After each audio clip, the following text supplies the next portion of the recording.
Imagine you're a boy who woke up one day to find out that you have boobs.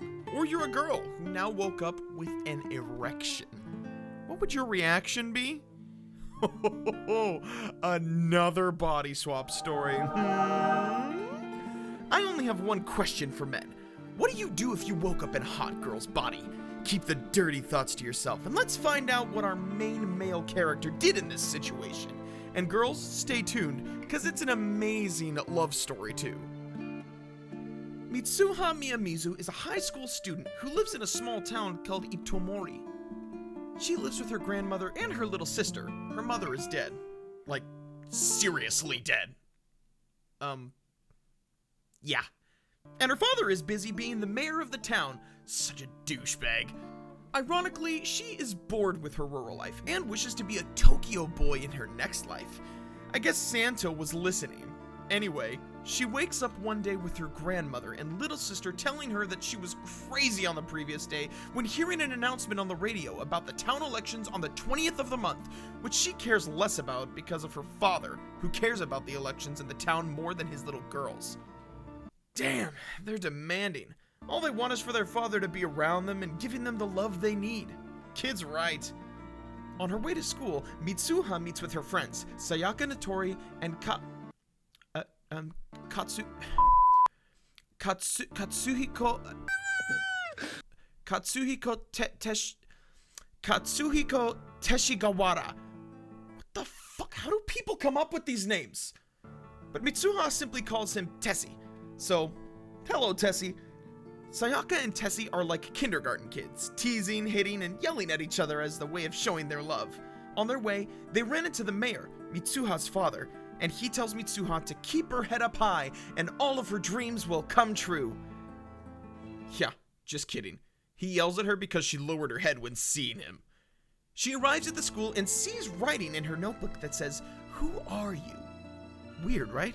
Suddenly the teacher yells her name to see if she's paying attention in class, and when she stood and said yes, the teacher said, "Oh, so you remember your name today."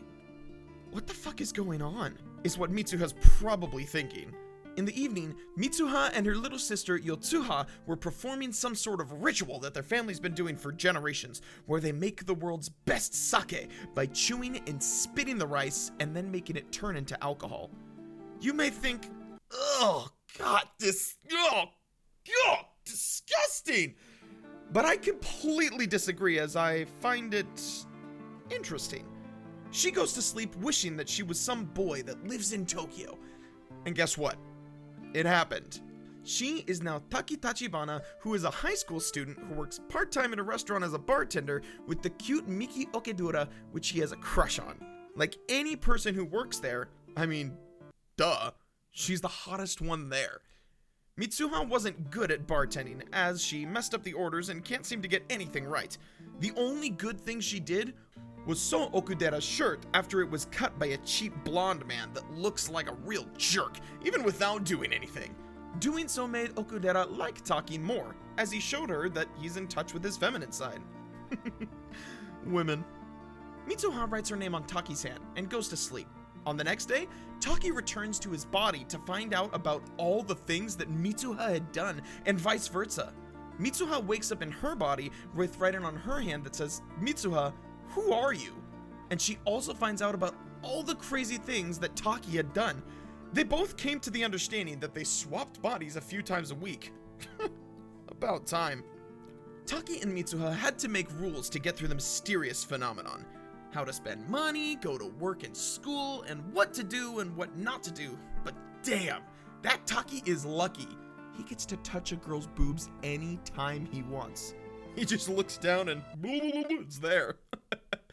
It's not the voice jealousy you're hearing, my friends. It's pure envy.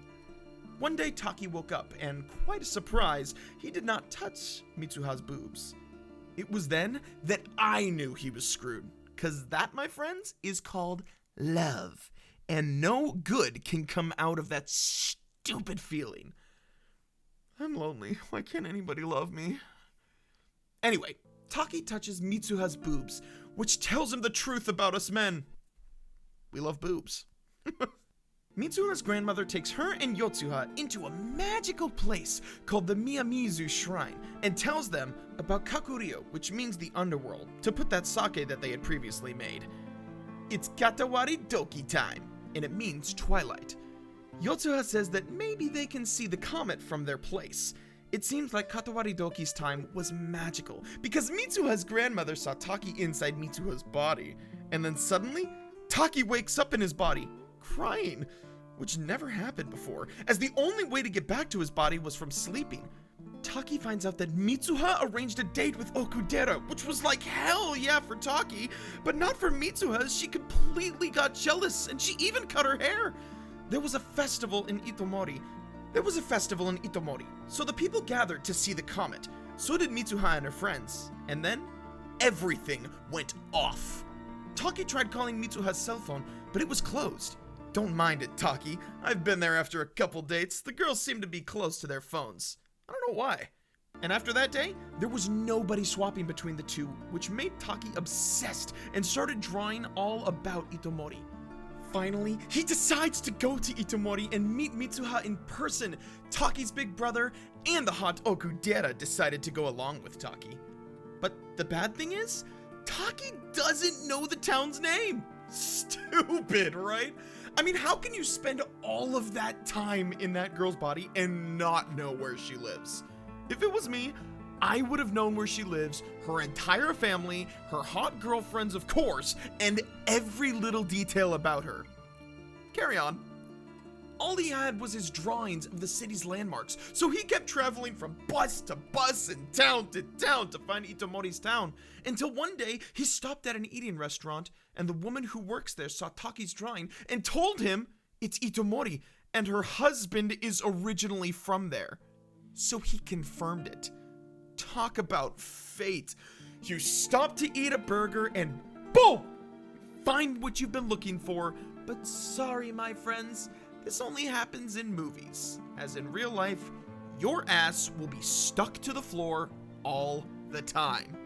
All of a sudden, Taki hears Itomori's town is wiped out of existence 3 years ago by a big comet that fell right into the city, killing more than a third of the people there. Taki didn't believe it, so he went to check it out. I'll be damned. The city where he used to walk around as a girl is destroyed. Taki takes his phone to show his brother and Okudera the notes that Mitsuha had wrote. And I don't need to tell you folk, they were not there. Taki went to the near library to read about what happened there, and he found a book log about the victims. Sadly, Sayaka Natori and Katsuhiko Teshigawara's names were there. Hold your breath, people, because Mitsuha Miyamizu's name was also written. Stop crying, girls, please. I know it's sad. I'm crying too. Taki is sitting depressed and unaware of what's going on when Okudera notices the red cord on Taki's hand, and he didn't seem to remember who gave it to him. He decides to go to that magical place he visited with Mitsuha's grandmother, the Miyamizu Shrine. He goes inside the cave, and surprisingly, that sake that he put there last time as Mitsuha is still there. He then concludes that Mitsuha was living 3 years behind his time, some sort of time loop thing, like the German series Dark, who after watching it a million times, I still don't understand a thing anyway. Taki decides to drink Mitsuha's sake, and after drinking, he started to see these weird scenes of what it seems to be Mitsuha's life. Suddenly, he wakes up in Mitsuha's body, drowning in tears and touching Mitsuha's boobs. Taki expressed how we all felt during this scene. And apparently, the comet will hit the town in the night. Thus, Taki will have time to warn people about it. And here's the strange thing. Mitsuha's grandmother knew that there is something else in Mitsuha's body. Apparently, this body swap thing is something that the Miyamizu's girls were capable of. As Mitsuha's mother, her grandmother, and only God knows who else in the family has been wandering around swapping bodies with other males. Damn. And I thought this was an honest family. Mitsuha warns her friend about the comet, and they decide to get the people to the school as it was safe from the comet's fall. But the big problem here? Ding ding! You guessed it. Who would believe them? Mitsuha, Taki, God, I'm losing it here, decides to talk to her father, the mayor, and let's skip it here. We all know what a father like him would say.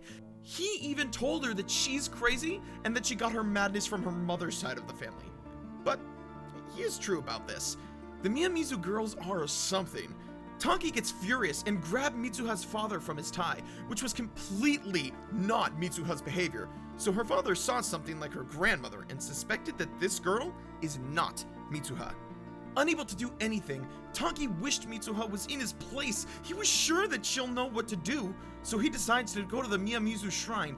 On the other side, Mitsuha wakes up in Taki's body inside the shrine, and once he gets out, she sees her beloved town destroyed and starts to have glances of when the comet fell into Itomori. Taki surprises us with a memory of Mitsuha going to Tokyo to meet him on what she thought was the day of Taki's date with Okudera. She started calling and calling, but the phone was off. Alright, Taki, now you girls know how it feels. But unfortunately for Mitsuha, the day was 3 years later. The sweet thing that they called themselves on the same day, only 3 years different. Girls, I told you, an awesome love story. Mitsuha got tired and decided to get back to Itomori. That was when she saw Taki on a train. So she ran and got in, then stood right in front of Taki. And prepare your tears, cause Taki didn't recognize her.